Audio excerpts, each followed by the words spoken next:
6월 4일 주만나 큐티 시작하도록 하겠습니다. 먼저 기도하시겠습니다. 사랑의 하나님 아버지, 오늘도 우리에게 참된 안식을 허락하시는 주님께 감사드립니다. 세상이 주는 편안과 즐거움은 잠시뿐임을 우리가 잊지 않게 하시고 영원한 안식은 오직 주님 안에서만 누릴 수 있음을 깨닫게 하여 주옵소서. 오늘 우리에게 맡겨진 소명과 사명을 감사히 여기며 그 길을 걸어가는 동안 사랑으로 충만하게 하시고 주님의 뜻을 이루는 삶으로 인도하여 주옵소서. 예수님의 이름으로 기도드리옵나이다. 아멘. 오늘 함께 하실 말씀은 사무엘상 17장 31절로 40절 말씀입니다. 어떤 사람이 다윗이 한 말을 듣고 그것을 사울에게 전하였으므로 사울이 다윗을 부른지라. 다윗이 사울에게 말하되 그로 말미암아 사람이 낙담하지 말 것이라. 주의 종이 가서 저 블레셋 사람과 싸우리이다. 네가 가서 저 블레셋 사람과 싸울 수 없으리니 너는 소년이요 그는 어려서부터 용사임이니라. 주의 종이 아버지의 양을 지킬 때 사자나 곰이 와서 양떼에게서 새끼를 물어가면 내가 따라가서 그것을 치고 그 입에서 새끼를 건져내었고 그것이 일어나 나를 해하고자 하면 내가 그 수염을 잡고 그것을 쳐 죽였나이다. 주의 종이 사자와 곰도 쳤은즉 살아계시는 하나님의 군대를 모욕한 이 할례받지 않은 블레셋 사람이리이까. 그가 그 짐승의 하나와 같이 되리이다.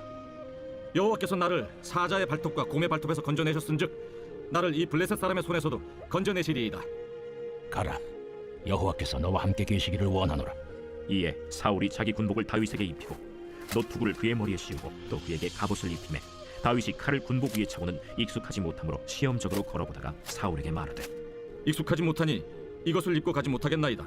하고 곧 벗고 손에 막대기를 가지고 시내에서 매끄러운 돌 5을 골라서 자기 목자의 제국 곧 주머니에 넣고 손에 물매를 가지고 블레셋 사람에게로 나아가니라. 아멘. 오늘 함께 하실 말씀의 제목은 하나님이 함께 하시는 믿음의 사람이라는 제목으로 말씀 나누도록 하겠습니다.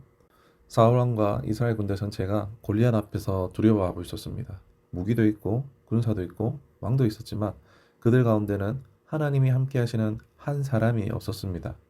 그때 한 손이 등장했죠. 키가 큰 것도 아니고 무기가 좋은 것도 아니고 전쟁의 경험이 많은 것도 아닙니다. 다만 그에게는 여호와께서 나와 함께 하신다라는 흔들리지 않는 믿음이 있는 사람이었습니다. 흥미롭게도 성경은 골리앗을 쓰러뜨린 돌 한 개에는 별로 지면을 할애하지 않으면서 다윗의 말에는 10절이 넘는 지면을 할애합니다. 왜요? 골리앗을 무너뜨린 진짜 능력은 돌이 아니라 그 돌 뒤에 있는 하나님과 함께 걸어온 한 사람의 믿음이 있었기 때문입니다. 오늘 본문은 두 가지를 가르쳐 줍니다. 하나님이 함께 하시는 사람은 일상에서 빚어진다는 것과 그리고 세상의 갑옷을 벗는다라는 것입니다. 첫 번째로 하나님의 사람은 일상에서 빚어진다라는 것에 대해서 우리 함께 생각해 보기 원합니다. 다윗의 말이 사울에게 전해지자 다윗은 담대히 주의 종이 가서 저 블레셋 사람과 싸우리다 라고 말합니다. 그러나 사울의 반응은 너는 소년이요 그는 어려서부터 용사임이니라 라고 말합니다. 여기서 소년으로 번역된 히브리어는 나아르로 군사훈련을 받지 못한 미성숙한 자를 말합니다. 사울의 시선은 키, 나이, 경력, 무기 같은 외모와 조건에 머물러 있는 것입니다. 사무엘상 16장 7절에 사람은 외모를 보거니와 나 여호와는 중심을 보느니라는 말씀에 사울은 몰랐던 것 같습니다. 그런데 다윗은 자기의 능력을 자랑하지 않고 자신의 일상을 꺼내었습니다. 양을 지킬 때 사자와 곰이 새끼를 물어가며 따라가 쳐 죽이고 새끼를 건져냈다는 것입니다. 아무도 보지 않는 광야에서 그는 아버지가 맡기신 어린 양을 위해 생명을 걸었습니다. 바로 이것이 다윗이 골리앗 앞에 설 수 있었던 비결입니다. 다윗에게 골리앗은 큰 사자요 큰 곰이었을 뿐입니다. 그래서 그는 사자의 발톱과 곰의 발톱에서 건져내신 여호와께서 이 블레셋 사람의 손에서도 건져내시리다 라고 고백합니다. 건져내다라는 히브리어 나찰로 강력하게 낚아채다라는 뜻으로 과거에 건지신 하나님이 오늘도 건지신다라는 연속된 강한 신뢰가 담겨 있었습니다. 하나님이 함께 하시는 사람은 갑자기 만들어지지는 않습니다. 일상에서 빚어지는 것입니다. 지금 내가 처한 모든 인생의 자리는 바로 하나님이 각 사람을 다윗으로 빚어가시는 광야가 됩니다. 오늘의 사자와 곰을 하나님과 함께 통과한 자는 장차 다가올 골리앗도 그저 하나의 짐승에 불과하게 됩니다. 저 여러분 또한 하나님의 그 빚으심 가운데 온전하게 빚어질 수 있기를 주님의 이름으로 축원합니다. 두 번째로 생각할 주제는 하나님의 사람은 세상의 갑옷을 벗는다는 것입니다. 사울은 출전을 허락하며 자기의 군복과 노투구, 갑옷을 다윗에게 입힙니다. 한 나라의 왕이 입던 최고급 갑옷, 당대 최고의 보호 장비였습니다. 그러나 다윗은 그것을 시험적으로 걸어보다가 익숙하지 못하니 이것을 입지 못하겠다라고 곧 벗습니다. 머뭇거리지 않고 미련을 두지도 않습니다. 왜 그런 좋은 갑옷을 벗었을까요? 단지 무거워서가 아닙니다.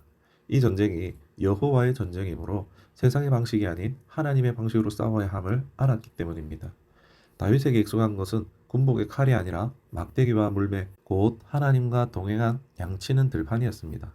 더욱이 다윗은 목자의 제구에 돌을 담음으로 자신을 용사가 아닌 목자로 여호와의 종으로 정체성을 지켰습니다.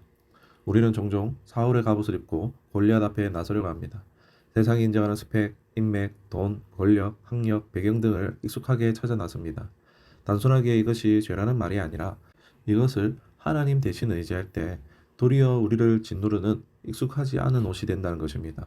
다윗의 막대기와 물매는 다윗 자신의 유능한 무기가 아니라 도구였고 그것을 쓰시는 분은 하나님이셨습니다. 이처럼 하나님의 일하심을 경험하길 소원하는 사람은 우리는 다만 그분의 손에 들린 손잡이라는 정체성을 기억해야 합니다. 또한 세상의 갑옷을 벗고 내게 주신 일상에서 신앙이라는 익숙한 물매를 들고 하나님과 함께 나아가길 힘써야 합니다. 말씀 뵙겠습니다. 하나님은 친히 하나님의 사람을 빚으십니다. 먼저는 우리의 일상을 통해 우리를 하나님의 사랑으로 빚으십니다. 아무도 보지 않는 들판과 같은 일상, 그 일상에서 사자와 곰을 마주했던 그 시간이 우리를 믿음의 사람으로 만들어냅니다. 그리고 하나님은 세상의 갑옷을 벗기심으로 하나님의 사람을 빚으십니다. 다윗이 사울의 갑옷을 벗고 자신에게 익숙한 물매를 들었던 것처럼 우리 역시 세상이 미련히 여기는 믿음의 물매를 선택해야 합니다. 그러므로 세상보다 크시며 지금도 살아계시는 역사하시는 하나님께 하나님의 역사의 주인공으로 빚어질 수 있기를 사모해야 되는 줄 믿습니다. 그런 저의 이름 되기를 주님의 이름 축원합니다. 말씀 생각하시면서 기도하도록 하겠습니다. 은혜로우신 하나님, 오늘도 말씀을 통해 우리를 믿음의 사람으로 빚으시는 주님의 뜻을 깨닫게 하시니 감사드립니다. 우리의 삶의 자리에서 작은 사자와 곰을 이기며 장차 골리앗 앞에서도 담대히 설 수 있는 믿음을 다해 주옵소서. 세상의 갑옷을 벗고 주님께서 주신 믿음의 물매를 들고 살아가기를 원합니다. 이제 흩어져 살아가는 우리 일상 속에도 하나님이 함께 하심을 경험하게 하시고 우리 모두가 주님의 역사 속에 쓰임받는 믿음의 사람 되게 하옵소서. 예수님의 이름으로 기도드리옵나이다. 아멘.